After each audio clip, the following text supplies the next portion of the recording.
Welcome to From the Mezzanine, a film podcast. We're two guys from the Midwest who love all things film. We are not professionals, we don't speak on behalf of a larger website, and we're not here to sell you men's razors and meal kits. Each week, we put our own money on the line to tell you what is the best and the worst in theaters, on streaming, and on video on demand. This presentation contains copyrighted materials that have been used under the fair use provisions of U.S. copyright law. Further use, duplication, or distribution is prohibited. Welcome everybody to From the Mezzanine. We have a special color palette tonight. The time has finally come. The Batman is in theaters. It is setting box office records. Not really setting them, but it's doing well enough. Well enough maybe to deserve a sequel. But before we get into the subject at hand, Matt, how are you doing? I'm good. Yeah, I really enjoyed going out to the theater this week and seeing the first full theater I've seen since the beginning of the pandemic. That was pretty nice. And so even Spider-Man wasn't bursting at the seams when you saw it? No, it wasn't. It was the Spider-Man still had the shitty seats down in front empty. Oh, really? But when I went to Batman, it was a full house, not a seat open. Really? Damn. Yeah. See, I because of the fact that I live in Minot now, I have to deal with an AMC situation. And as we're gonna, I guess we'll get into it once the news becomes more relevant, but it was a 11:30 show and pretty well attended for it being a Friday at 11:30. Everyone had an early weekend this week in Minot. They all went to go see the Batman, which was not a bad way to start your weekend, I might say. Mm-hmm. But let's just dive right into the Bat topics, though. Yeah. Your parting question last week was, what is your favorite Batman story? Whether it be from comics, film, animation. And right when you proposed it, I knew what I was going to say. And it just amazed me how relevant it was. And it was relevant with the Nolan movies. It was especially relevant here with the Batman. But I'll just go first. Mine was Jeff Loeb and Tim Sale's The Long Halloween.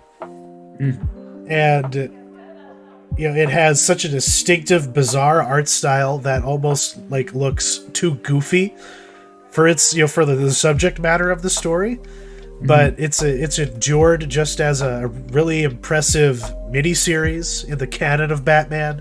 It gives you an awesome origin story for Harvey Dent. It gives you the what Christopher Nolan did with The Dark Knight, with Harvey Dent came from this. But it just shows you how much there is to mine from this that Reeves himself dipped deep into this one to bring a lot of the elements that became, his movie, The Batman. But what was yours? Yeah, so mine, I don't know. I was thinking it over. I didn't have a idea right away, but I thought about doing Grant Morrison's Batman run. But I nearly said that one too. That's pretty definitive. Yeah. It's great, but it's a little unwieldy, and it's more than 60 issues, and you have to kind of read Final Crisis to get it. Yeah, so, to really appreciate this fucking thing. And then there's the added, Batman tripping through time follow-up that happened that was pretty cool. I owned floppies for that particular part of the run. Yeah, me too. I almost went with his Batman and Robin series. Yes, yeah, that would have been the one I would have put emphasis on, but I kind of decided it was a little too unwieldy, so I decided to choose Batman Hush, which is another Jeff Loeb. Yeah, another Jeff Loeb. Yeah. Which I thought was gonna appear in this movie. I thought Hush. I thought Hush was gonna be a part of this somehow. I would love that. Yeah. That would be in a live action movie. That would be so cool, and that's part of the reason why I chose it, because Hush is one of the more recent Batman villains that they've introduced that actually has kind of stuck around. And the nice thing about it is he doesn't pop up that much, but when he does, everybody loves it because Hush is like a character that really landed when he was in this first miniseries. But yeah, I love the villain, love the art by Jim Lee. This was one of like the first Batman stories that like really got me like back into comics. Yeah. It's one of the two things Eric Bradshaw handed me when really? Because I bought Watchmen because I was like, this movie looks fucking awesome. This is in the dorms at NDSU. And he was just like, oh, brother, you got to check this thing out and this thing out. Here's Green Lantern Rebirth, you know. And he just started dumping all these graphic novels on me, and the rest is history. But yeah, Jeff Loeb has a good knack for taking the rogues gallery of Batman and doing like really competent work with it. And yeah, the artists, like, this couldn't be visually more different from the Long Halloween, but he's still, like, for a time there, Jeff Loeb was the king. He was, as far as Batman writers went, he really knew how to nail it. Mm-hmm. Yeah, and yeah, I love this book, and I would so want to see Hush done on the big screen, because I think this book would translate really well to the big screen, I think, because it's only 11 issues, and that's right. You know, it's like perfect size to adapt into like a 2.5 hour movie, and it's a villain that most people don't really know about, so it would kind of surprise a lot of people, I think. And it's got a lot of great twists and stuff. So, but great story. Definitely. And I guess the question I have about it, I guess I could just look this up. But have they animated this like they did the Long Halloween? Which I haven't. I haven't. So they've done Hush and the Long Halloween now. Yeah, they have. They've done all the Prestige animations. Okay. Yeah, the Long Halloween's actually 2 movies, I think. They did the same thing with the Dark Knight. Yeah. So good stuff. It's all good stuff, and well worth checking out. If you're a fan of Batman and you haven't exposed yourself to the comics, these are the ones to pick up. They're the easiest to read. They aren't tainted by Frank Miller's edginess. It's just pure, unadulterated Batman without the fucking cosmic mind trip that Grant Morrison throws into the mix. But yeah, that was a good parting question, Matt. I really liked that one. Thank you. Yeah, it was even though, like, because as I walked out of the movie we're about to talk about, all I could think about was both the Long Halloween and Hush. Those are the ones the only things that came to my mind. Mm-hmm. But moving on to some happy news for a fucking change. The internet won, I guess you could say, and I have to get out of this full screen that I'm stuck in here. There we go. But everything, happy, happened out of this whole Futurama revival, because Bender's back, baby. They're giving DiMaggio his role. They're giving him the money, rather, that he wanted to give his services. And now the gang's back together, and everything's going to feel complete. Yeah. I mean, I just wanted to touch on this real quick, because whenever we do stories that are pretty much rendered moot within a matter of like 2 weeks, I think it's worth going back and correcting ourselves. So just to quickly say, John DiMaggio's back, and so now the entire cast is returning for that Futurama reboot. So good times. We'll be had by all, unless it sucks. Yeah, but we have good vibes about it going in, at the very least. And but I kind of had trepidation as I was moseying to my AMC theater to go see the Batman this week, because they introduced variable pricing. Same bat time, different bat price. Great writing from is this for Entertainment Weekly? Tyler Aquilina, good job. But why did they do this?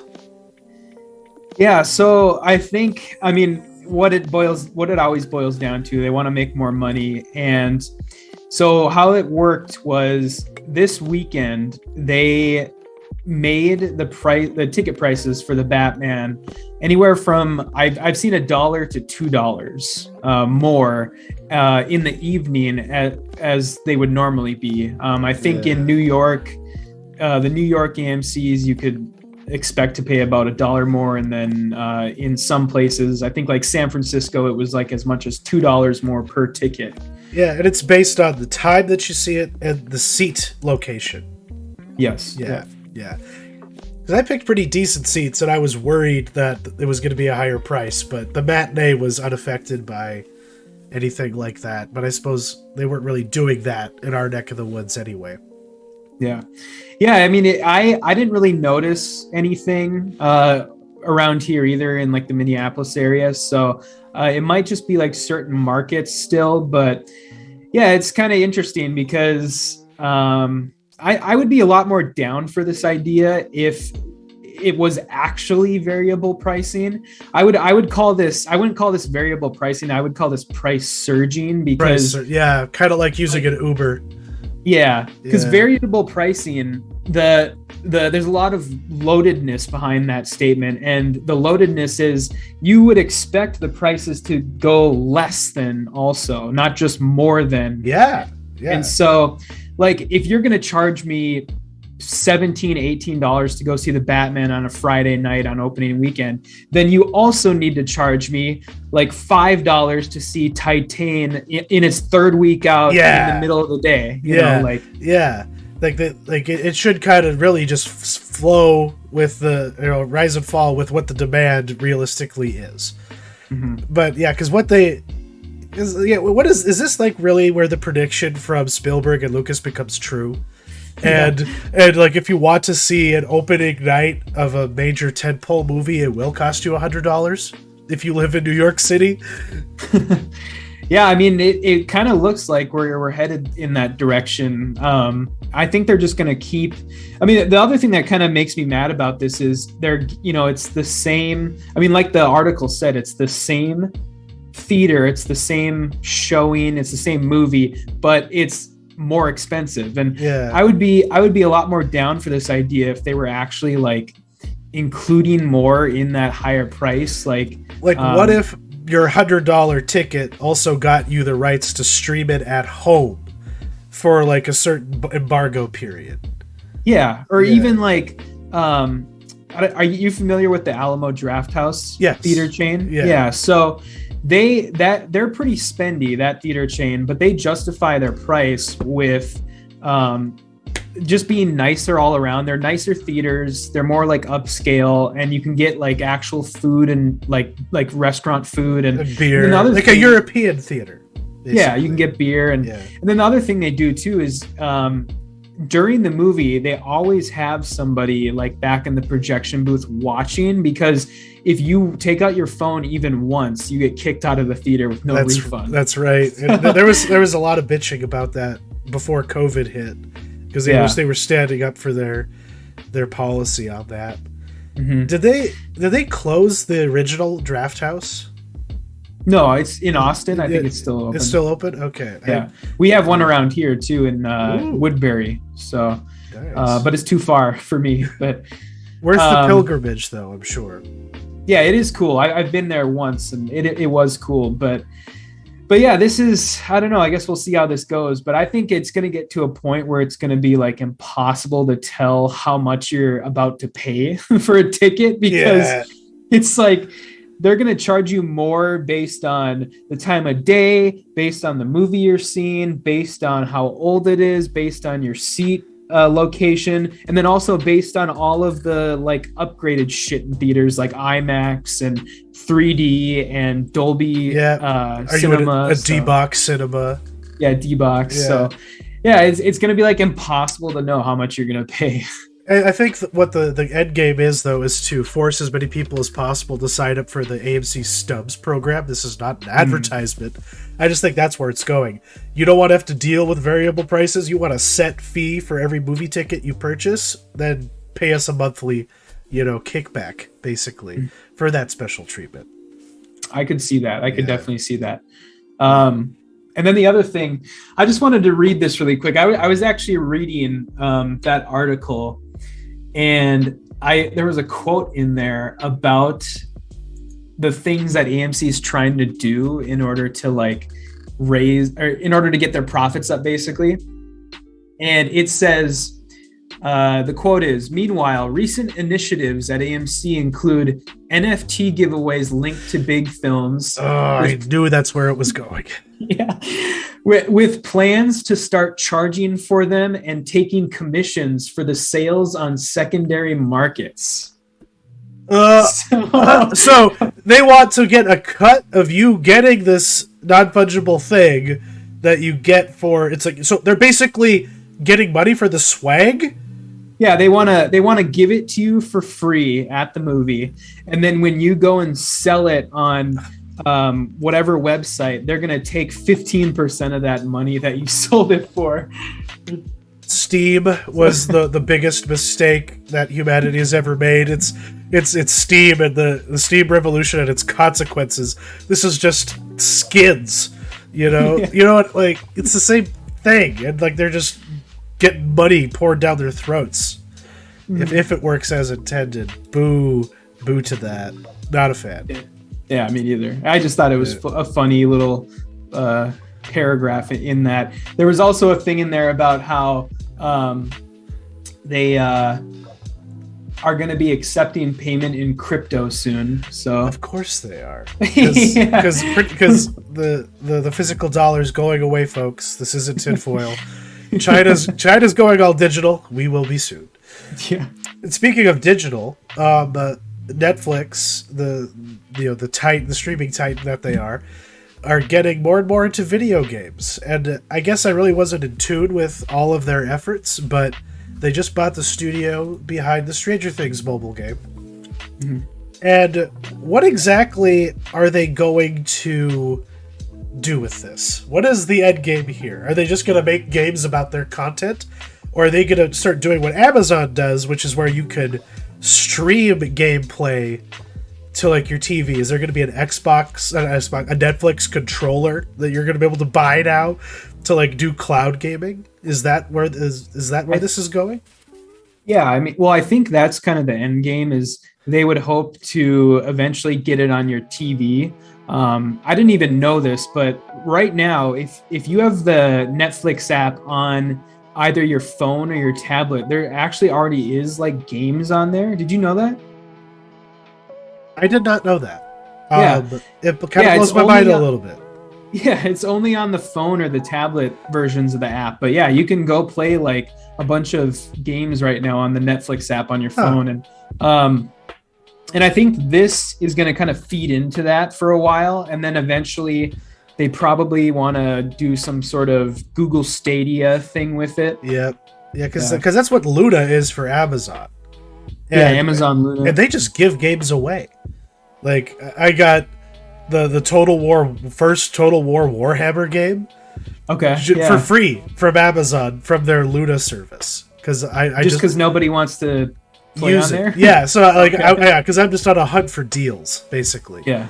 And if they're just going to keep giving me free games that I'm never going to play, that means I don't have to buy, Steam sale shit. Mm-hmm. But it's a strange push for them to make. I know it doesn't cost them very much money. Like, they spend more money on a season of a show than they did on this entire company.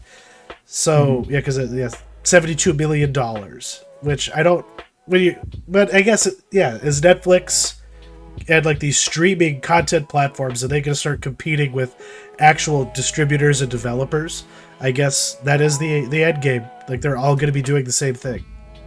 I think so. Yeah, I think they're going to be there. It's just going to be a lot of different. You're going to go on the Netflix app, and there's going to be a category for, TVs, games, movies, like, I don't know, home shopping or something. Probably. Yeah. That's actually kind of a funny notion for this to go, because that is the thing that's missing from the streaming experience, is just channel flipping and finding something that you actually don't care about.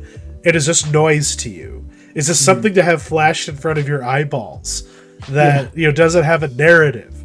And if Netflix had a live show floor, I don't know why Amazon hasn't started doing this yet, because then you just make celebrities out of these pitchmen, and it could be like an aspirational thing for influencers or inventors to get their shit on there, just like it used to be on these these infomercial channels that like the mop lady, like HSN and stuff. Exactly. Yeah.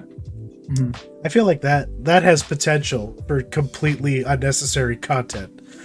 But yeah, I guess we'll see what happens with this. Netflix, you are super funny, but I don't know what to do with that, to be honest. Yeah, me neither. And speaking of, like, I guess just not knowing what to do with what's in theaters this week, besides the movie we saw, there's nothing really to talk about in the theatrical realm at this time, unfortunately. But streaming had a couple of ripped from the headlines, big tech, sort of dramas. But like the one story I'm very familiar with, but this first one I know very little about it, except for the fact that the founder of this particular company was ousted in the Me Too push. I believe that was the root of it. Was this the bro culture of Uber? So how did Super Pumped turn out from this first episode? Not good. Not good. This is not a good show. So Super Pumped is basically what would happen if you took, that segment from The Big Short with Margot Robbie where she explains loans? Yeah. It's like, what if you took that segment and made it into an entire dialogue? And it's just bad. I'm not gonna. I was telling Chuck before the show, I actually canceled Showtime right after I watched it. That's a big vote of confidence. It's like, Yellow Jackets is awesome. We'll see you in like the fucking fall or like 2023, whenever the new season of that comes out. Mm-hmm. But this is a stinker. This particular story sounds like a stinker, and they're going to make another season of this kind of show about a different company? Is that just the gimmick now? Is these like pseudo anthology shows as prestige dramas? Well, that's what the word is, and the worst part about the rumored second season is it's a story we've already had, the Facebook story. So what? How are they going to do that? That's the thing. Like at least Sorkin had the restraint to write a PG-13 movie, when he told that story, even though those dudes seemed like the less jocular, type to begin with. But we've already, if you're going to come at the king, you better not miss. And like you say, this is a 12-year-old trying to write Aaron Sorkin, but we're going to have Tarantino narrate it, so we have to make it salty. I don't know. Pretty much. That might have been true to the people that they're talking about. That might have been the culture at Uber, but they have to think about their audience a little bit, supposedly. So, kind of lame from this. I had hopes for this. Like, the cast looked prestigious. I love most of the people in this. It's too bad their talents are wasted. But the second one that we had this week, is the Dropout, telling the Theranos story. They put out 3 episodes of this one. Was this more successful? Yeah, this was. I really liked this. Surprisingly, a lot more than I thought I was going to. And I didn't know this going in, but these first 3 episodes are actually directed by Michael Showalter. Damn. Okay. Yeah. So he's branching out.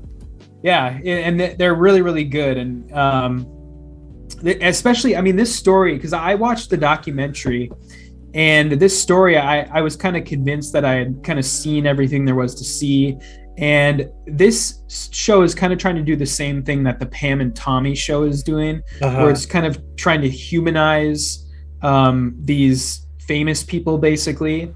And I think this one's a lot more successful, and I was kind of trying to figure out why. I was thinking about that question, and I think it's just because whether or not it's actually true to life or not, the Elizabeth Holmes that they create in the show is a lot more likable than Pamela Anderson and Tommy Lee in the Tommy Lee show, because even though you feel bad for them, you feel bad for Pam and Tommy, they're still like incredibly shallow people. Yeah.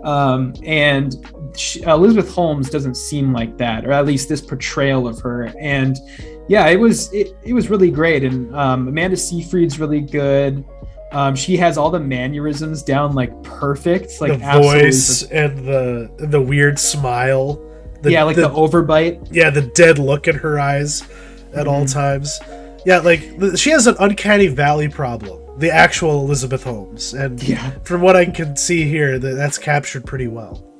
Yeah, and she's great. And then of course you got playing her boyfriend, Sonny Balwani. You have Naveen Andrews, who I'm so glad to see. I haven't seen him since Lost. He hasn't really acted. I think he's just living off those residuals for the end of time. I don't blame him though. That show took a lot out of everybody involved. Like Matthew Fox hasn't been around, and nobody who was on that show has really done much since then. Yeah, that's true. Yeah. So I mean, he's great, and William H. Macy pops up as her neighbor, her neighbor at her childhood home. Who his job is he patents ideas that he thinks companies are going to go after. So that so that they have to pay him in order to use those ideas, and he does it to her. He's a patent troll. Yeah, and so that's funny. It's really, really funny because he's such a dick in the show, and it's great. But yeah, I mean, this show's great, and these first 3 episodes were so good, directed by Michael Showalter. Like, I think he's having a little bit more of a chance to flex like his weirdness too with this show. Good. Kind of like his old like sketch comedy weirdness. Because there's this incredible scene in, I think it's the beginning of the first episode, where all these people are in line at an Apple store in San Francisco for the launch of the first iPhone. Like way back in like 2007 or whenever that was. Yes. And the song that's playing in the background, I don't know if you're familiar with this, but the Feist 1 2 3 4. Are you familiar with that song? I guess I'm not. I'm gonna see if I can find it. Yeah, it's pretty famous song. I think it's been used in a lot of commercials and stuff. But anyways, this scene is incredible because it's all these like people standing in line at the Apple store for the first iPhone, and they're all just freaking out and like cheering, and like a bunch of people are dressed up like Steve Jobs, and the guy like runs out of the store and he's like, I got the first phone, I got the first iPhone, and it's so good. But it's just like those weird little moments that Michael Showalter's like known for from his like Stella days and stuff. Well, good for him.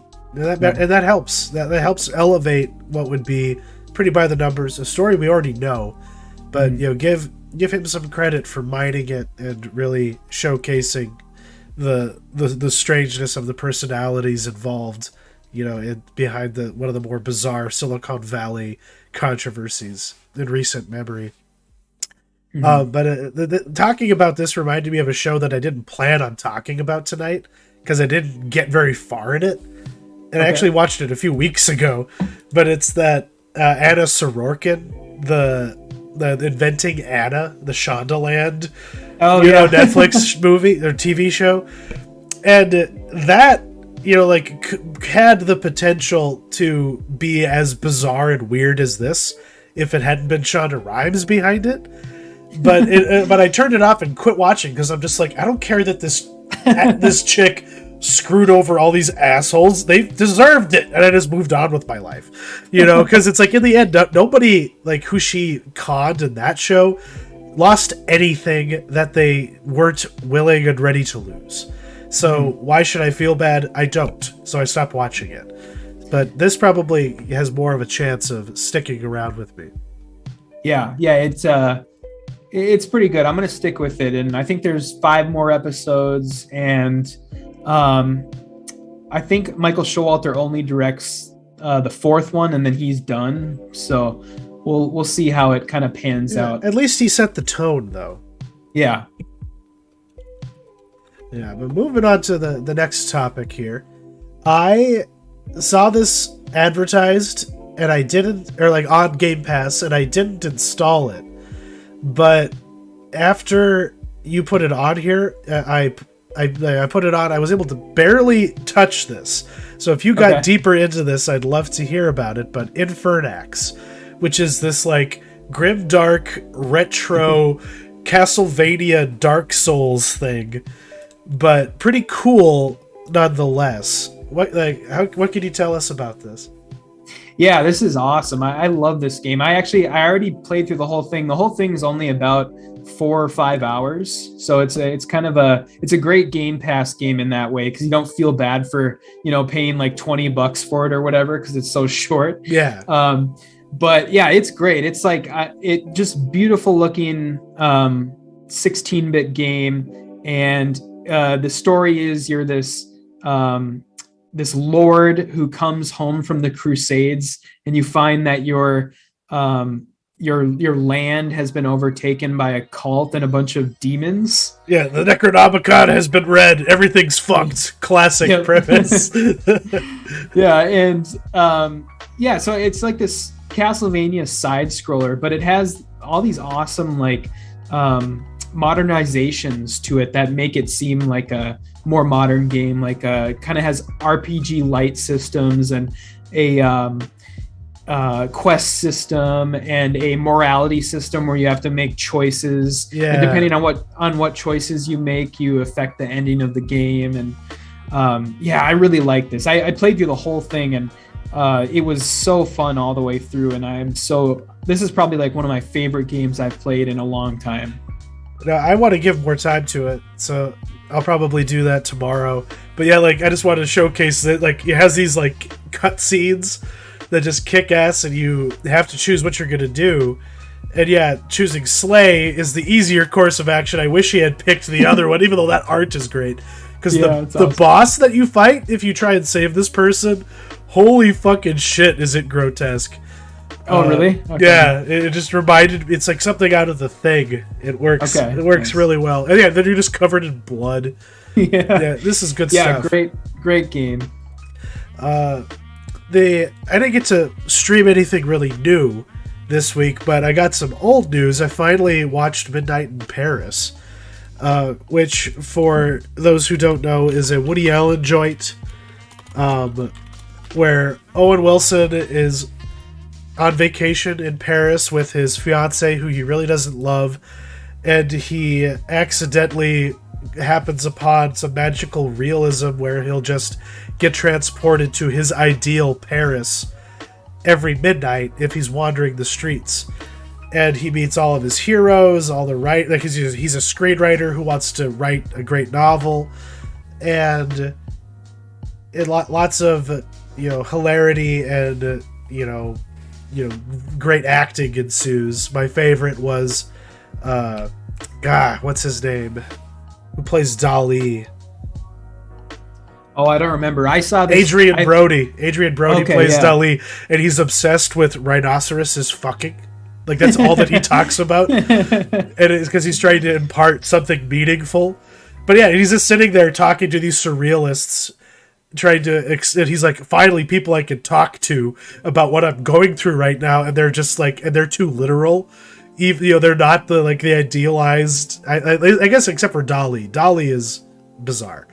But yeah, when you saw this, when it first came out? When it first came out. It's I haven't watched it since, but I remember liking it a lot. Kind of a little bit weirder for like a Woody Allen movie. Oh yeah. And it has like some dangerous elements to it, like the detective who accidentally trips back to like the height of the French aristocracy, and people are about to chop his head off, and he's never seen again. It's like that could happen to anybody. He just happened to be around really nice people.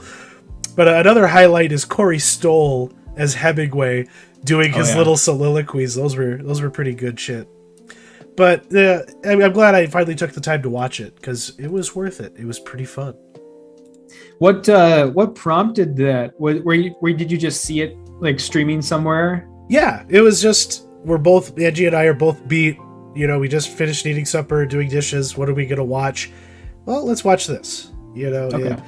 Yeah, but before we get into the main topic, she got me an early birthday present. She got me a 4K Blu-ray upscaler, all in one unit. Oh. Can do 3D. Not that we have a 3D TV or care about that shit. But what do you think the first thing we watched on this was? Let's see. Like Mad Max? I wish. Even though I own the Blu-ray for it. She insisted that we watch a Twilight movie. So we watched Twilight New Moon, which had some hilarious previews from Summit Entertainment at the beginning of it. Oh, like old previews? Yeah. Like this Walden Media band Battle of the Bands movie starring Vanessa Hudgens and Lisa Kudrow that I never had heard of, never seen a frame of it before. And it was just very. And then the Robert Pattinson Pierce Brosnan movie where they die in the World Trade Center at the end. Oh yeah, there was just a lot of goofy shit in there. But that the upscaler worked pretty decently actually, except when a logo or text was in question. But if it was actual how people looked or how colors looked, the interpolator did a pretty good job of making it not look like dog shit on a 4K TV. And I'll watch something a little cooler on it next. Something that actually took some actually a Blu-ray and not a thrift store find that we haven't done anything with since she bought it. But now is the time. It's time to really go all in on the darkness and the colors here. I'm going to change my lighting because we are in a kind of what I think is a good place as far as the Batman is concerned. I know that this wasn't the movie we thought we were going to get, but holy shit if it wasn't a fucking movie. So the Batman, it's here, and it really wasn't terrible at all, except for a couple of cringy moments. But this is basically how an incel saves the day. Yeah. What before we go in on the movie, what did you think going into this? What do you have any sort of frame of reference for Matt Reeves before this movie? I haven't seen any of his Planet of the Apes movies. Okay. I hadn't. The only work of his that I think I actually have seen, because was he? He did Cloverfield. Cloverfield, yeah. So I saw Cloverfield and Felicity, and that was it. Okay. And then he did the remake of Let the Right One In too. Yeah, and I skipped the fuck out of that. I'm a purist. Give me the real shit. Not the Hollywood version. But this was, when I heard that he was involved, I was a little trepidatious, because I guess we might as well just do this sequentially. But this had a kind of a troubled production history, because initially this was going to be a mainline DC Cinematic Universe movie, written and directed by Ben Affleck, playing Batfleck, and it was going to be a take on Arkham Asylum, drawing from A Serious House on Serious Earth by Grant Morrison, and I think McKean is the artist. Yeah. And also the video games, which are a pretty awesome action movie premise for a Batman story. But of course his alcoholism and his wandering eye put him in a place where he was a friend of his was you cannot do this again, because Justice League almost killed him, apparently. Mm-hmm. And so it kind of fell apart. It was going to be still called The Batman. That was the plan. And then it fell into the lap of Matt Reeves. And they looked at a lot of different people to to don the cowl. And it seemed kind of it made me interested in it when Robert Pattinson was cast, unlike all the other babies out there on the internet. So I had good vibes toward this going in. And especially once I started seeing footage from it, I was sold even more. But what do you know about the track that this took? Yeah, I as far as Matt Reeves is concerned, I've seen all of his movies actually. And I do really like Cloverfield, but the Planet of the Apes movies are so like forgettable in my opinion. The only thing people really talk about anymore is the like, oh, the CG apes look so good, and that's really all people say about them anymore. They're just kind of forgettable. And so when this was announced with him as the director, I was, I was fine with it, but I was just kind of like, really, this guy? Yeah, like, yeah. This guy, and he's not distinctive. He's an absolute mercenary as far as that's concerned. And yeah, like the big question was, well, what kind of a fucking movie is he gonna make? And I guess the movie he made was the ultimate detective story for Batman that we've had in cinemas ever, I would think. Yeah, I would think so. Yeah, I guess to get into it, kind of top level thoughts. I thought that I really liked it overall, and I liked a lot of the pieces of the movie. I think they work better as pieces than as a whole. Yeah.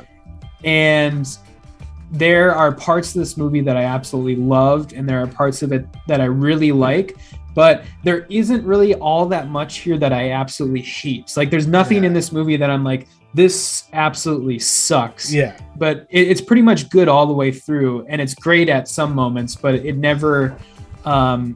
it's never as like cohesive as I wanted it to be, I guess. It was a little uneven, but the sum of its parts definitely carries the day.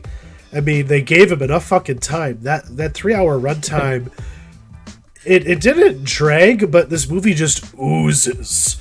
It didn't have the urgency that the Nolan Batman movies tended to have. This was, like, what if we got a Batman Year One, Batman Begins, as opposed to the kind of high adventure Batman that we got in the Batman Begins and the Dark Knight Rises, where it was like a James Bond movie, basically. This very much felt more street level, this is just a dude just willing to just fuck shit up, and and I guess there have been some complaints that I don't really agree with completely about how, well, this is a bad Bruce Wayne, but the reality is there is no Bruce Wayne in this person. There is just the Batman, and that's hence why that's the title of it. And we didn't need to get the full origin story. We know it, like you brought up in your write-up. Mercifully, we don't have to fucking see the murder of his parents again. Yeah. That's nice. That and even like his childhood, like you don't have to see that stuff anymore. Like him as a child, being depressed, or having Alfred give him talks about how like sad he should be or whatever. It's you don't see him any of that in this movie. It pretty much stays in the present the entire time. Exactly. It's like you're locked in. It begins with, there's a lot of voyeurism in this movie, which calls to mind like a David Fincher, like Seven or Zodiac sort of a feel, and you just see this dude get murdered. You see Batman get brought into it, and you're just kind of going from there. And the overall. That worked, especially for me, just as a palate cleanse, because so much of these cape movies these days have to be grandiose to a fault, and this just felt committed to just not walking a tightrope, but it's a balance beam, and it did a good job of plodding across it. Yeah. It I guess to kind of get into it a little more.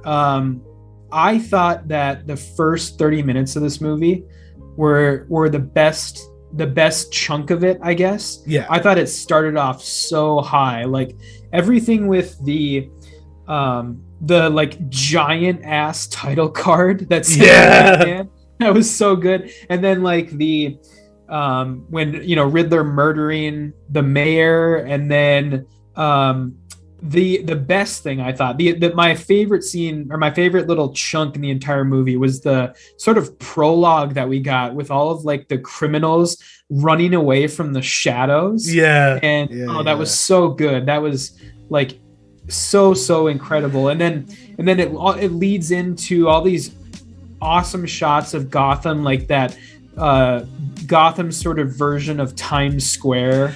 And they even have a Madison Square Garden in this. Gotham Square Garden. Yeah. And then everything leading up to that first reveal when he's in the subway and he steps out of the shadows and just beats the shit out of all those guys in the subway. That was all great. So and are we to assume that these guys were like Joker acolytes? I don't know. I think they might have just been like a gang. Just some goons, basically. I think because they did say it was Halloween. Okay, yeah, I guess that does make sense. Okay, that's why they had all the like face paint on and stuff. I think I have to comment on the politics of that sequence a little bit, because you had this poor, misled, boy of color being goaded on to attack an Asian person by a white guy. And I just thought that was kind of funny. Yeah. But I did like how even the dude, like, it's a classic superhero thing, but the person you're saving is fucking scared of you. It is, pretty sure that, like, they're next after he just watched you brain some, street thug to death. But yeah, the narration, I did like the way that he just referred to he literally just calls them the element. The people who are blah, blah, blah, and parts of that, his narration worked. I generally loved, I guess we'll talk about it more, but yeah, like that opening chunk, did set the tone beautifully. Mm-hmm. And it gave us a version of Batman that not even Nolan, could give us, even though in The Dark Knight, they have that same sequence, but it's just a little, like, it's not as powerful. It's more throwaway. Where, like, you have those guys getting ready to go do something, but it's like, nah, man, the bat signal's out. I ain't gonna be out tonight. Yeah, it's like you don't have no chance of running into him.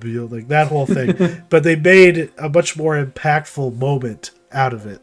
And I guess we might as well just highlight the technical aspect of this movie. It is fucking awesome. How beautiful it looks. Oh yeah. How understated that score is, but how distinctive and memorable it actually was. Yeah, that's, to me, Michael Giacchino's score is the best part of this movie. Like the one thing that I thought was the best, because it was that the sort of variations on the theme, and then even the incorporation of that Nirvana song. Yeah, it worked, even though it seemed really Gen X-y, but I guess that's what we have to deal with since they're making our movies now. The boomers are gone. It's now the guy that made Felicity is they're making Star Wars, and they're doing Batman, and oh god, what are we gonna do? Yeah, it was interesting because I'm usually, as far as licensed music goes, it rarely works in dramatic movies because it almost always takes you out of the scene. Yeah, it works in comedies because licensed music in comedies is usually used to accentuate some sort of comedic situation, or in like a dramedy, it's used as some sort of like montage music, or like a romance movie montage music. But in dramatic movies, it almost always just rips you out of the scene because it's so noticeable. And this was like one of the rare exceptions where it just kind of flowed into the score, and it was very effective. And they only used it, twice, to open and close the movie. So it was, sparing, and I appreciated that. But yeah, Giacchino just fucking kills it with this. Yeah. And it just makes the teeth rattling of Zimmer kind of seem a little unnecessary and overwhelming because of how little he does and how much he gets out of it. Yeah, for sure. But let's get a little more in depth here. So, be warned, dear listener, here there be spoilers. But, like, when it came down to it, when you got through the slog and you got to the end piece, the end set piece, what were you like? How did you feel it did at like using familiar pieces in a like, was it a new way, or was it just simply effective in how it used some of these familiar tropes, especially from Batman movies, for how it wrapped everything up? You mean as far as like the plot, I guess? Like yeah, Riddler's plot. Plot, like, because how much like it's what if the Joker and the Dark Knight had been locked up and his plan was happening without him? Because I guess the ultimate like conclusion, I guess this is like the politics of it kind of rearing its head. This is the problem with memes. This is the problem with Batman making himself a meme. You don't know who you're going to inspire with your rare Pepes, you know, and how like, you know, it's like, who are you? Like the thug at the end with the gun when he gets his mask ripped off, and it's just some loser with his gross pencil mustache, and he's just like, I'm vengeance. Who was that? You know who that was? That guy? I didn't recognize him. I didn't know this. But the guy at the end who got his mask ripped off was the guy from the church during the funeral. That makes sense. Okay. When Bruce Wayne was walking down the aisle and that guy was like muttering to himself. Yeah, eyeballing him. Yeah, because he's like seeing, oh, that's Bruce Wayne, that fucking rich asshole. Because this had a very classist message, you know. And Catwoman, we might as well talk about Selena Kyle via Zoe Kravitz in this, because I feel like she gave a lot of writing notes for how they wrote her character.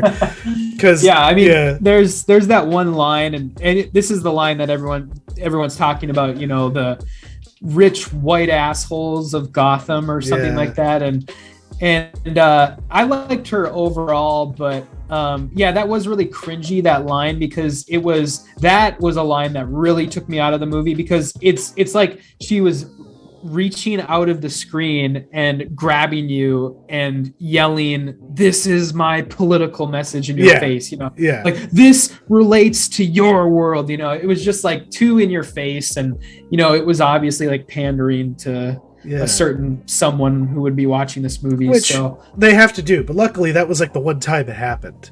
Otherwise you just got a really effective and kind of horrifying, you know, serial killer story with, you know, Batman really not doing a good job of keeping people alive, but, you know, eventually catching up with the Riddler and, you know, and piecing together what his overall plot is. But I loved how the Riddler made Batman part of his plan. You know, it's like all these things that like all of like, because this is like the Charlie Day conspiracy theorist meme guy. But then he's decided, well, I'm going to make a decentralized army via Telegram message boards and like a streaming website. And then we're going to, you know, take out Comet Pizza. You know, like this just had, even though like it wasn't as deliberate, like it wasn't as in your face, but that they did a good job of ripping some weird cultural things from the zeitgeist and making it work for the story they were telling. And, I thought that was very effective. The sort of message board, like fanaticism, I guess, that his character was. And I was reading like in the scene where they go to his apartment and they have his computer open, and you can like read all of like the messages on the side. I thought that there should have been more. It should have been like moving. Like it wasn't as realistic as it could have been. Yeah, but one of the really like. I was trying to read it as much as I could, and one of the messages was talking about where to get the mask, because he just used the Riddler's mask was just like an army surplus store mask, and one of those messages on the side was just like, you can get it at Gotham Army Surplus or whatever, and that's where they all got their masks, like so I thought that was kind of a cool touch, a lovely little detail, because it's just everyone's donning a persona these days, I guess, in the land of Gotham. They're all inspired by, and I guess there is some weird twisting of ideas we've got from Nolan, like, because there's the Bat fans that go out in hockey pads and shotguns to break up drug deals in The Dark Knight. And they're put in their place there. But in this universe, instead of being inspired by Batman to be like Batman, it's just like, nah, I'm just going to do what he's doing better. You know, I'm going to take it to the place that he won't. Yeah. And that was, pretty effective when it came down to it. Because, like, how do you make the Riddler interesting? I guess this is how you do it. You make him this, like, gross, unhinged, like a truly unhinged psycho, you know, who has the biggest chip on his shoulder, the biggest, grudge. It's like, it's just, this is what happens when you don't get laid, ladies and gentlemen. This is who you become. Yeah, it was pretty, I like the characterization and the sort of turning him, he doesn't use the riddles as like a weird, like, he's not like obsessed with them like the comic book Riddler. Yeah, he doesn't get hard from a good riddle. You know? Yeah, he just uses it as like a means to an end, basically. And I mean, I guess to speak more on specifically like Paul Dano, his version of the Riddler, I liked him for the most part, but I think, and we'll get into this a little bit more, some of the weird directing choices that I thought were kind of weird. One of the things was, I thought his like performance in that interrogation scene was like really bad at certain points. Yeah, it was like over the top. Yeah, it was really bad. Like when he was singing Ave Maria. Yeah, that was because that was a reoccurring thing in the soundtrack of this movie too. Was Ave Maria? Yeah. But it was just so like over the top and like just like, I don't know, like what his notes were for that scene. Like what was he told to do? It got overworked. From what I read, Reeves did way too many fucking takes.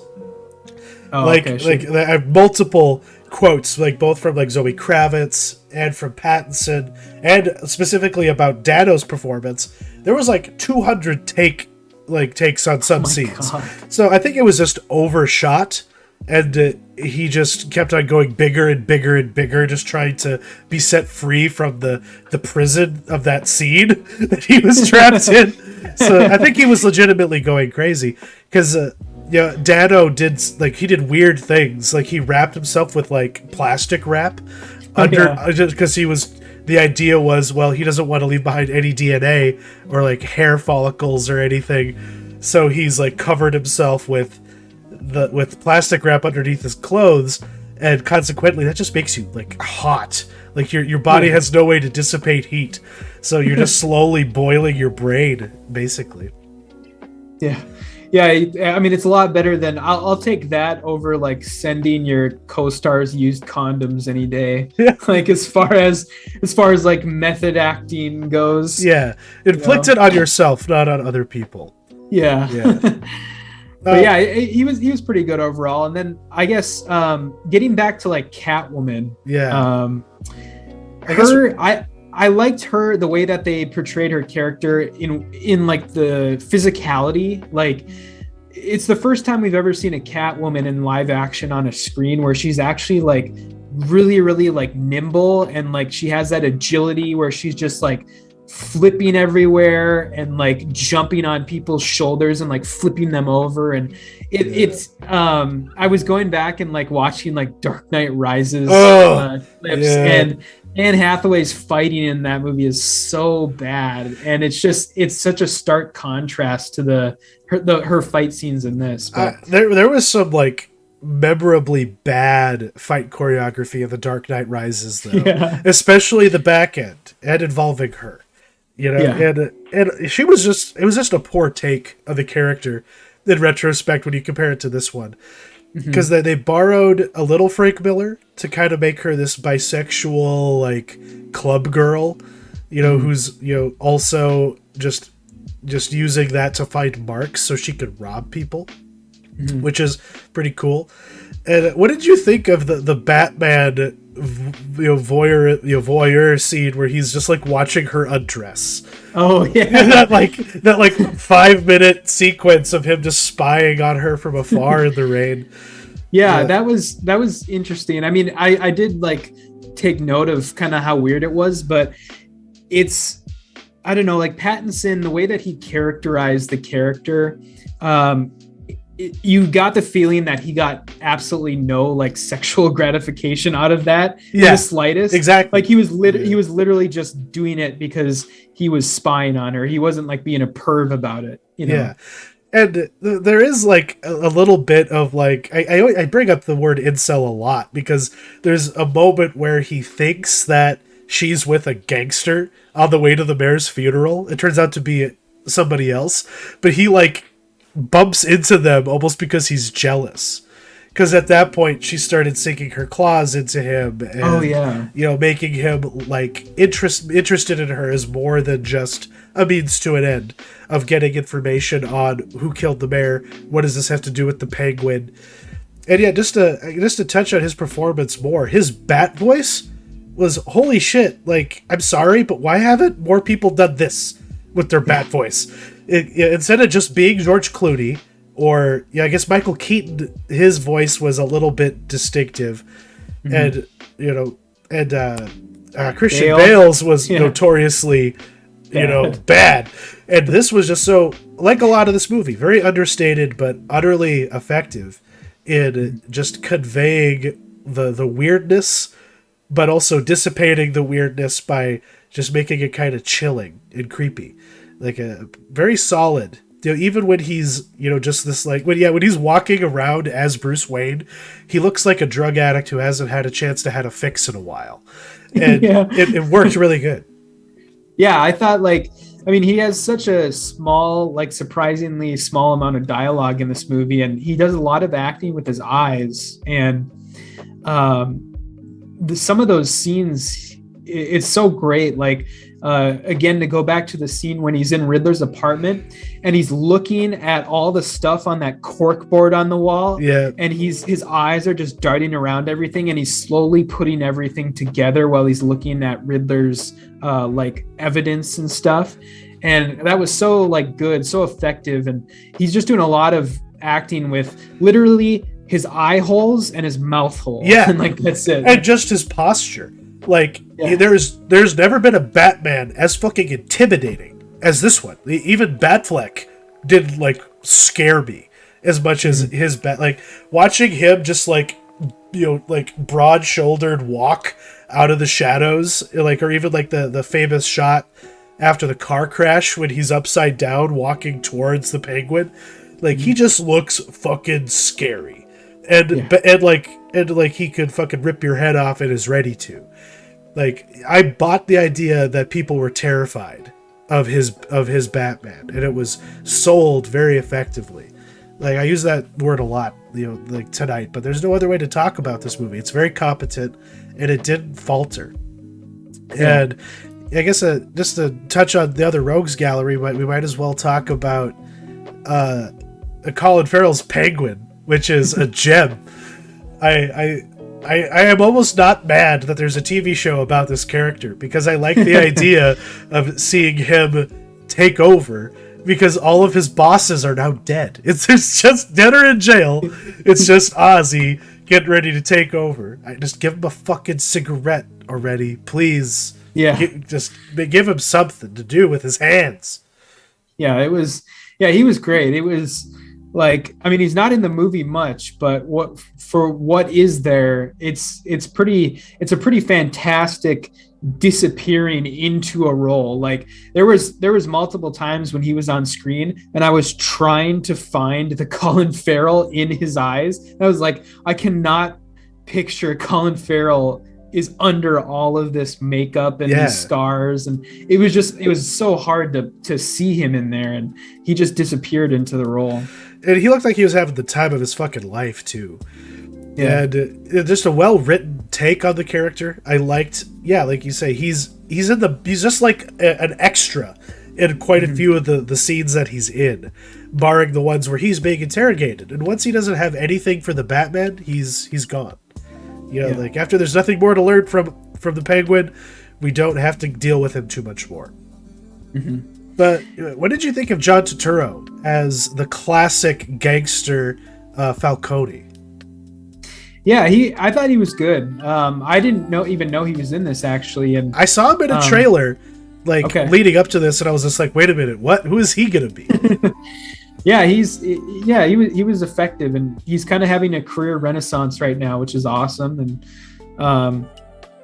And yeah, I thought he was very effective as Falcone, and it is, by the way, it is Falcone. Oh God, that bothered me so much. Falcone. Yeah, Falcone. I was like, nope, that's not what it is. You're wrong. You're wrong, motherfuckers. I have it. I assume it has more to do with the reason that they needed to like rhyme it with Falcon. Yeah, God, and that was very annoying. I will say, this is kind of off topic, but it's on the Riddler's riddle and how incapable all these guys were of actually realizing what he was talking about with the rat with wings. They were like, "Oh, rat! It must be a stool pigeon," like that was so yada yada yada. But like, and what did you think of? God damn it, Jeffrey Wright. Yeah, Jeffrey Wright's take on. God damn it, Gordon. Yeah, on Lieutenant Gordon in this. Mm-hmm. He was good. Yeah, he was actually in the movie for a surprising amount of time. He was in it a lot because anytime Batman was at a crime scene or whatever, he was there too, and they were almost like a little team. And you didn't get much for his character by way of like backstory or any sort of like character motivation or anything like that. He was just kind of a means to an end, a sort of exposition dump, but he was fine. Yeah. And I did appreciate how this is just a good quality of this movie as a Batman movie. We're just dropped into things. We aren't told how this partnership started. We aren't like shown like anything before him, getting called into before that Halloween night. We know nothing about who these people were, but we learn everything that we need to know about them throughout the course of this movie, which is very refreshing when it comes to these, superhero, tentpole movies that usually are just exposition dumps. Mm-hmm. It's very, very limited exposition. It's limited to the task at hand, which is what the fuck is happening here and why is it relevant. But if there was a member of the cast who I felt was underserved, or at least a character that was underserved, it was Alfred.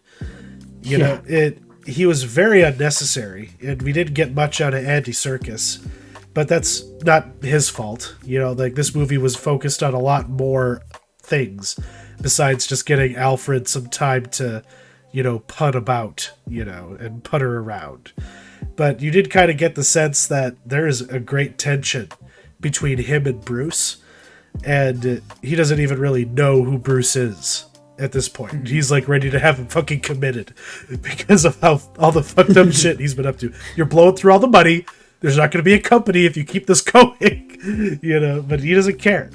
Bruce doesn't care because he is just this creature that he has created. One track mind. Exactly. Yeah.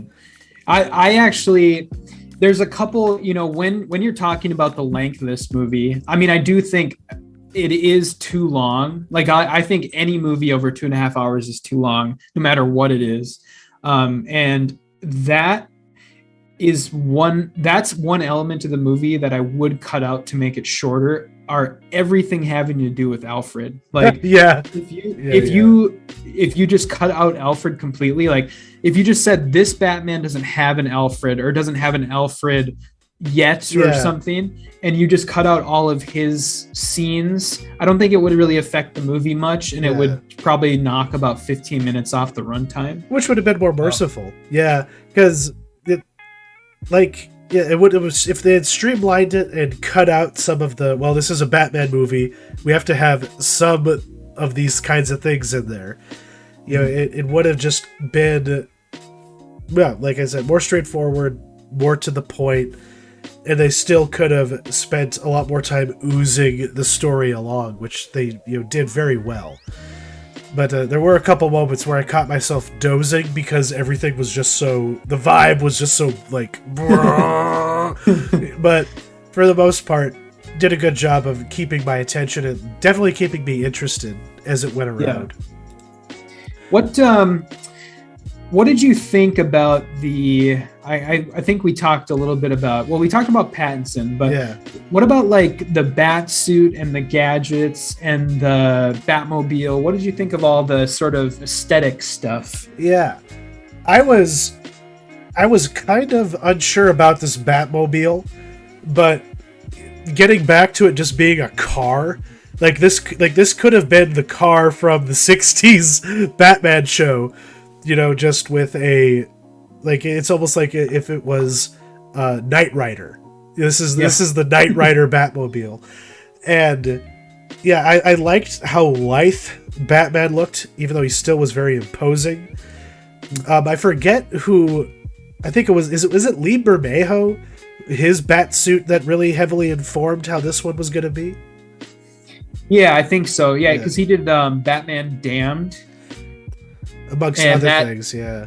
Yeah, that I think that probably had a pretty big influence on this, because that's another. I mean, this bat suit's more like, it's less like a rubber suit and it's more like tactical armor. Yeah, you know, and like the weird wrist things, like the wrist guards he had were kind of cool. Yeah, yeah. I still don't really understand what those were for. I mean, was that the like taser thing? I think so. Is that what that was? Yeah. Okay. And maybe yeah, instead of having a utility belt, he had like utility gauntlets. So it's like whatever he would need in a moment. But yeah, I liked how he'll punch you in the face and then he'll just tase you until you drop. So you don't want to get near him. But the gadgetry of it worked for me because it was also used kind of sparingly or deliberately. But I do want to mention the Gotham PD in this looked like the fucking Keystone Cops. There were so many moments in this where you could have just dubbed that underneath it as they're like chasing him out of the precinct office in that one sequence. And there was just a few moments where I wanted to laugh because I was like, you guys look like idiots. You know, like no wonder. I honestly, I love that scene because it seemed like, I don't know if they did this on purpose, but in that scene where he's like ziplining up the police station inside, and there's like literally hundreds of cops busting out of like offices and stuff. And then he does that. That was another really cool thing, was when he like pulled that thing on his suit and he became like a hang glider. A bodysuit. Yeah, like a wingsuit thing. Yeah. Yeah. And then he crashed. That was awesome. I appreciated that because the Nolan Batman just like executed everything too perfectly, you know, in a way. And I appreciated how this really did feel like this is the first time out. That might have been like the first opportunity he'd had to actually use that thing. And yeah, it didn't work out. He runs into like a billboard or something like that. And then he's just kind of like, oh, fuck. Oh, shit. Gotta pick myself up, you know? This was junky Batman through and through. Like, the Kurt Cobain Batman, the dark-eyed, you know, like, kind of loser who's just committing to a task even though he may not really be, you know, fit for it. And it might not even really be a good idea, but he doesn't give a fuck. He needs this. The junky Batman. And then the last thing I'll say about his kind of suit is I liked the little touch of him having like the vial of adrenaline. Yes, and that was awesome. Like opening the little hatch on his leg and jamming it in his leg. That was a nice touch. That was cool. That was really cool. And a part of me was like, oh, that vial is green. Is that venom? Oh yeah, you know, like is that what that is? It's like, yeah, it's this rare plant from Brazil. We refined it in the labs, but it could be used, you know, too much and bad things could happen. But that's that's a larger question. But yeah, this had a lot of influences. Like we mentioned, the Long Halloween earlier. You know, Batman Year One, obviously, but. We've also talked about how it drew a lot from the movies, you know, from other movies that have come before. And are you familiar with like the shit talking that's been going on from the executives and the producers on the Batman towards Nolan, where they're like, we're coming for everything you built, motherfucker. Our Batman's going to be better than your Batman. And he's just sitting back and he's like, oh, yeah, cool, do it. Yeah, you know.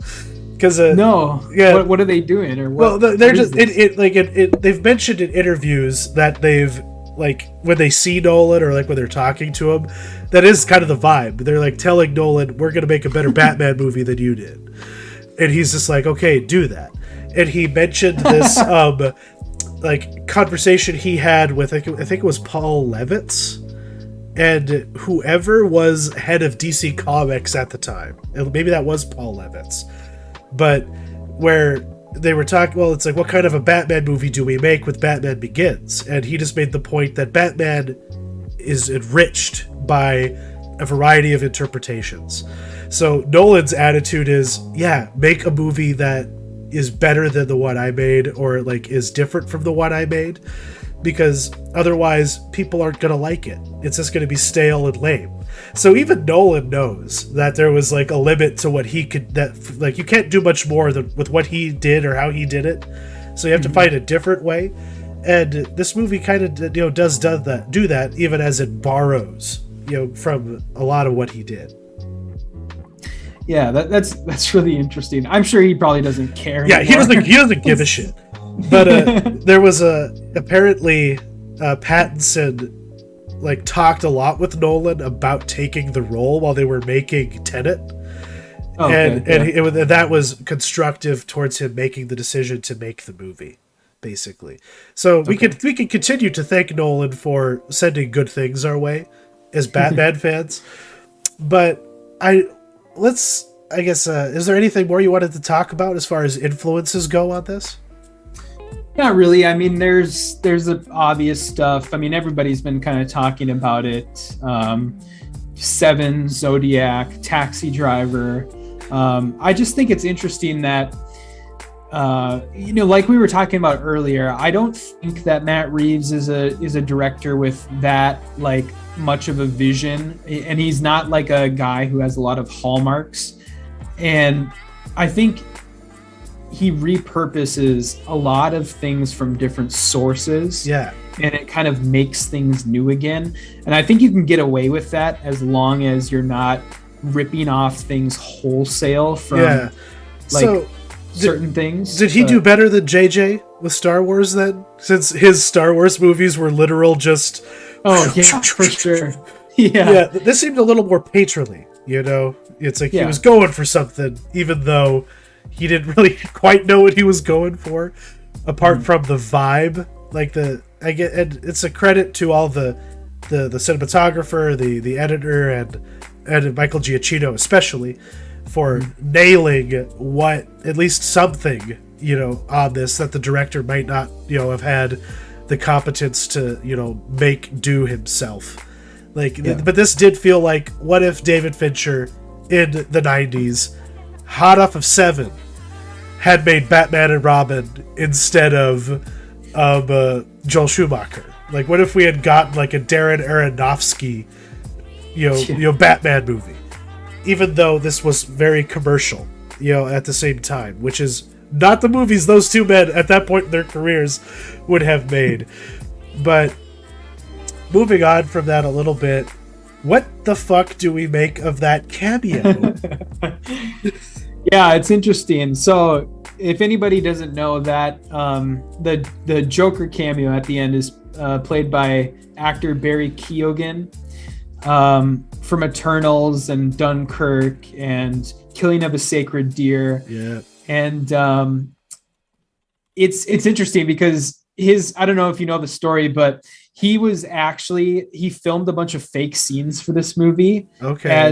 As a police officer, as like a cop. Yeah. And then his brother fucking spilled the beans anyway. Yeah.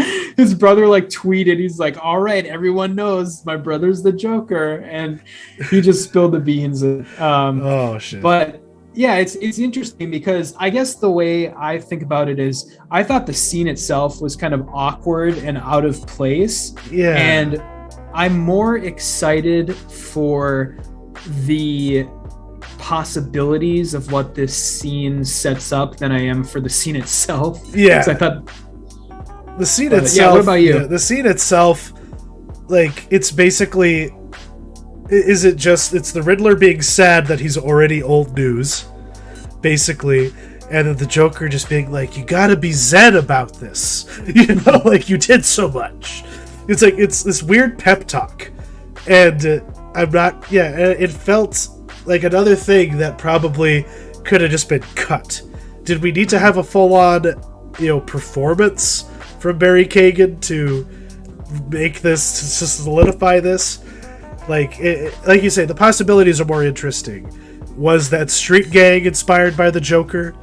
We don't know. It's like, that's more just like my fan canon at this point.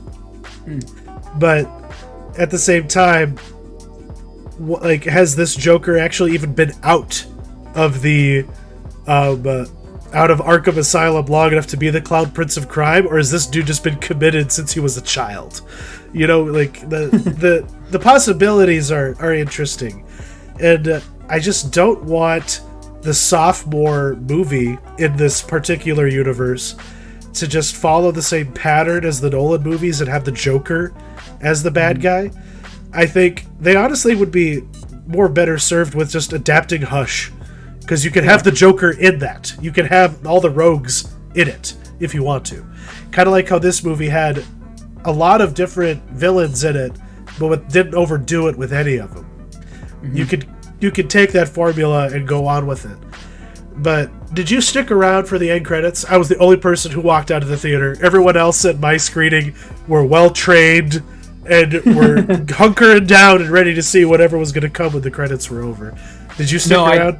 I looked it up beforehand, or I just Googled, is there an after credit scene? And you could hardly call it a scene because it's not. Do you know what it is? It's an alternate reality game, basically. It's just like a code for a website, and if you answer the riddles on the website, you basically just get like is it really the end?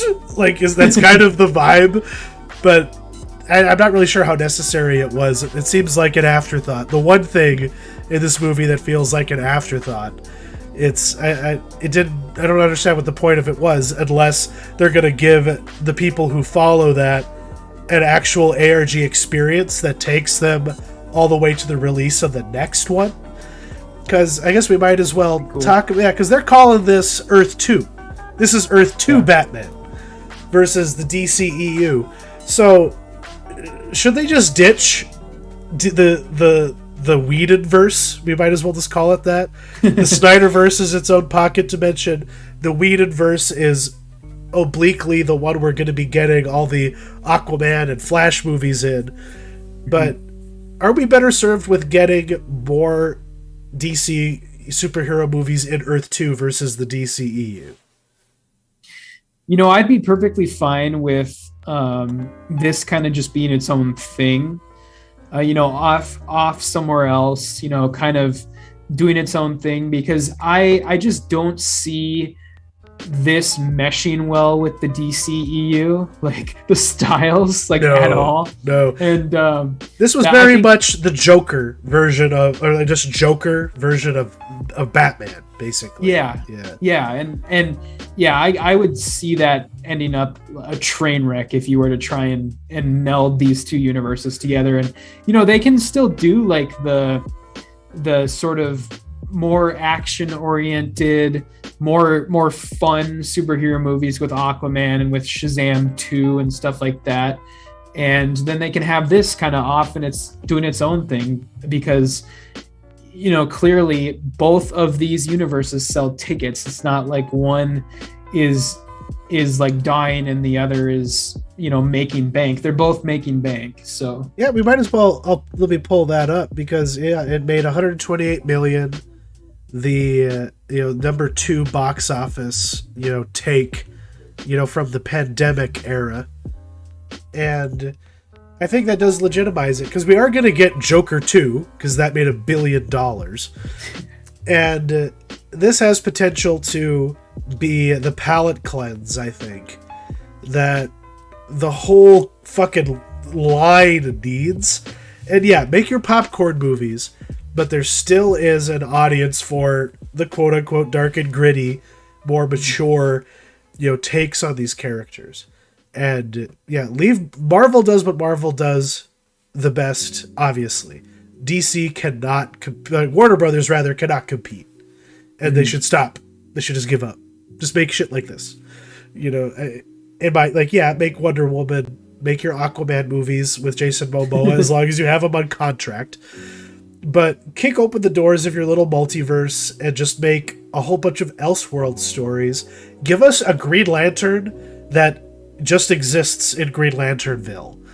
Silo your heroes in a way that Marvel does not, because it does get kind of unwieldy for audiences unless they are utterly committed to just slavishly watch every single fucking one of these. Mm-hmm. Yeah, I could see that too. I mean, I'd be perfectly fine if they were to just drop the DCEU. Unfortunately, now though, you have Peacemaker as a part of that too. So I had hopes that would not be the case. Yeah, it's so strange because now you have, it almost, in some ways, because of just based solely on the fact of how adult Peacemaker is, it almost would fit better into like this world because it's true. Just like it doesn't meld with the DCEU any better. It's still like the super hard R. I mean, I guess the Aquaman Flash scene at the end of Peacemaker did kind of make sense, and it did work, but I don't think they should do any more than that with Peacemaker. Did this movie have an F word? Yeah. At the beginning when he was fighting the guys in the subway. That's right. Yeah. Because the rule with PG-13 movies and F words is you can only say the F word if you're not referring to the sexual act. That's right. Yeah, it has to just be an expletive for the sake of it. Yeah. The Wolverine fuck off. Yeah. The Jason Bourne, I don't know what the fuck. Just like thrown out there. Yeah. Those are memorable ones to me. Mm-hmm. But I would, if I have any hopes for Matt Reeves continuing to do this, is just keep on dipping into the good shit and just give us the cinematic hush we've been waiting for like 20 fucking years or however long it's been since that series debuted. But then, it's either that or give me the fucking Court of Owls. I mean, they did like open the door towards, Martha Wayne being fucked up and coming from a fucked up family. So it could go really Grant Morrison-y. Maybe this is where they should pick up. Like maybe the follow-up to this should be like the Batman meets the Raid, but in Arkham Asylum. Make the Arkham Asylum movie in this universe. It would be pretty fucking cool. That would be that would be cool if he's got the balls for it. Just real quick, since we're kind of getting towards the end here, I want to touch on the end a little bit, the ending of the movie. Okay. That was another thing that I thought was a little weird. The last shot, especially of him, like it was just a close up of his face while he was on his motorcycle. Yeah, do you remember that? I do. Yeah, and it was kind of an anticlimactic. And what I really wish that they would have done is ended the movie on that sort of ending sequence when he starts helping people. Yeah, like where Batman gets to be a hero for once. Yeah, that was so well done. I thought, like when he was on like the roof and that woman was in the stretcher and being taken up by the helicopter, and she was like holding his hand until the very last second. They should have ended on that shot, and I don't know why they didn't, because it was the two scenes after that were the scene of him and Catwoman. Yeah. Talking, and then them just like riding their motorcycles together and going their separate ways. Yeah. So I don't know. It was kind of anticlimactic and hammy. Yeah. It was that's when, Zoe Kravitz's script notes, took over, and they had to give us too many moments at the end of this. And the power of the sequence you're talking about, I felt it too. I appreciated it. I was glad to see it because this is a Batman that we haven't gotten in any other Batman movie. the detective Batman, like Nolan flirted with it, but it felt more like just throwing shit against the wall, when he did it. But with this, it was like, no, we want to make a definitively detective Batman, which is appropriate since he debuted in Detective Comics. It's what all this is supposed to be is, entertainment for young boys in the 30s, after all. And also at the same time, heroic Batman, giving us the kind of presence from a superhero in these kind of things, where more often than not we're getting think pieces about how they don't do enough to save people, or there's so much human damage because of their activities. It just seemed appropriate, and something that had been missing from quite a few interpretations of this character and superheroes in general. Honestly, it was very, very powerful, and I liked it. And it didn't come off as overwrought like when Zack Snyder does it with Superman. Like when he's saving people from a burning building on Dia de los Muertos for some reason. Yeah, and everyone's touching him like he's Jesus. It was just this is where the city of Gotham learns to love Batman. Is from this, but. I would love to see more from this universe. Earth 2 gets my seal of approval. Yeah. And hopefully Pattinson comes back. I hope he doesn't get discouraged. I hope that he just, gets the good vibes only. Because he gave us good stuff. Especially since I watched his work in fucking Twilight before we recorded tonight. And he's just such a different actor at this point in his career than he was then. And I'm proud of the guy. If I have any right to be. Yeah, same. I really, really hope that we get more of this, and it was very good, and I'm hoping to go see it again before it exits cinemas. So, and if you haven't seen it, if you haven't been to a theater still, fucking go. I mean, what else are you gonna do? And this is a one of a kind experience. Just don't get bit by AMC when you do it. Yeah, go in the afternoon. Go in the afternoon. There's no point to see this at night. You'll get too spooked. But coming up next week in theaters, what do we have going on? Yeah, so the big release next week is the new Pixar film Turning Red. That is going to be released in theaters, and then also same day release on Disney Plus. Okay. So, and that's the one that we talked about. We're going to be doing that for our main review next week, I believe. And that's about a little girl who turns into a raccoon? A red panda. A red panda, okay. Yeah. Right. Or I don't know if I think she does. And then when she turns into it, I think she's voiced by Sandra Oh. Oh no. That's going to be fun. And then we have the arrival of Winning Time, the rise of the Lakers dynasty, which could be really fun or really stupid. We'll have to find out, because it's just one of those things where it's like how much drama can you actually get out of this? I'm not sure, but I would love to see who's playing Larry Bird, and people like that, the casting of certain 70s and 80s NBA figures. Or is Jordan gonna show up? How much fun are they gonna have with this? Are they going to take? I don't know. Because maybe I don't know if it's going to get more than one season, but I hope not. There's not much to this. Yeah, at least in my opinion. But then we have this weird little thing coming to us from Netflix called The Adam Project. What the fuck is this movie? And who's involved in this behind the camera? I guess I don't know. Oh, it's okay. So this is a new. I think it's a family film from Ryan Reynolds. He plays a time-traveling fighter pilot that gets sent back in time with his younger self. The kid is his younger self, basically. Yeah.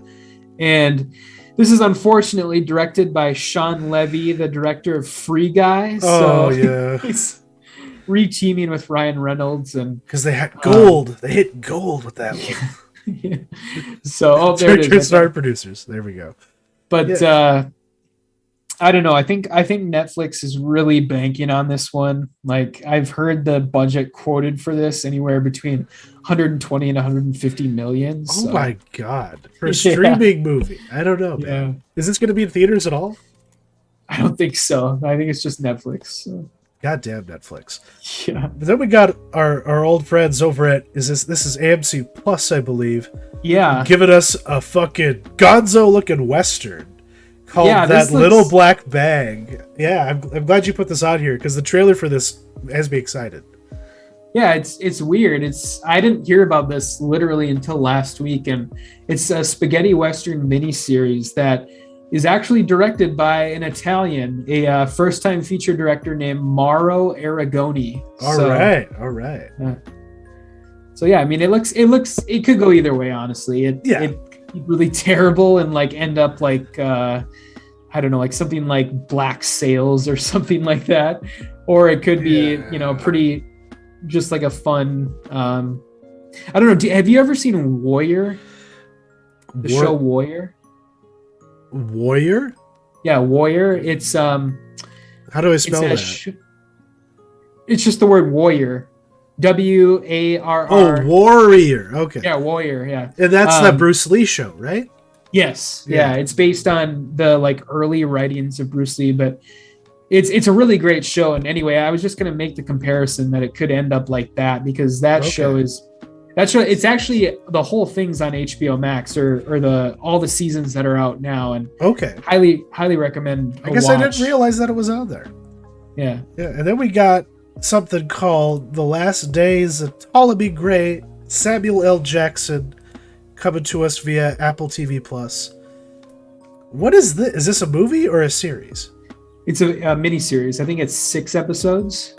Wow. So and this is what is this book, about? Yeah, it's I looked up the plot synopsis earlier, and it goes something like suddenly left without a caretaker, Ptolemy Gray is assigned to the care of an orphan teenager. When they learn about a treatment that will restore Ptolemy's memories, it begins a journey towards shocking truths. Interesting. So is this kind of like light sci-fi? I think so. Yeah, because he gets some sort of procedure that restores his memories, and then he starts uncovering a bunch of stuff from his past. Interesting. That could be pretty different. Yeah, it sounds cool. And I was looking up kind of who it's from, and there's a couple episodes of this directed by Guillermo Navarro, who is Del Toro's cinematographer. Guillermo Del Toro's cinematographer. And then a couple of the episodes are directed by Ramin Barani, the guy who did White Tiger. Right on, dude. Okay, so there's a lot of energy behind that. It looks like more than what that trailer conveyed to me when I first checked it out. Right on. But that takes us to the last of what's coming out next week, and it just to still kind of stick with the theme of the show tonight. This is another Batman related question, but who hasn't had a chance to play the Dark Knight that you wish had taken the role, or would do it? If you could cast Batman yourself, who would you have play the character? Okay, yeah, that's a good one. I got a couple ideas for this one. Yeah, there's a lot of fun there, because in working on our last show, I was trying to figure out who hasn't played a superhero yet. And then, of course, the Google machine just gives you lists of people who have deliberately turned down the role or did it for one reason or another. So there's lots of what ifs and could have beens out there, and I think it could be fun to think about that. Yeah, for sure. But that brings us to the closure of tonight's episode. Long story short, go see the fucking Batman. Skip Super Pumped. Play Infernax if you're into the Castlevania old school 8-bit, 16-bit Castlevania games. And we're going to be talking about Turning Red next week, but we will have not a red color palette. We're going to go back to something different. So thank you for watching. Thank you for joining me, Matt. As always, it's wonderful. See ya. Have a good night, everybody.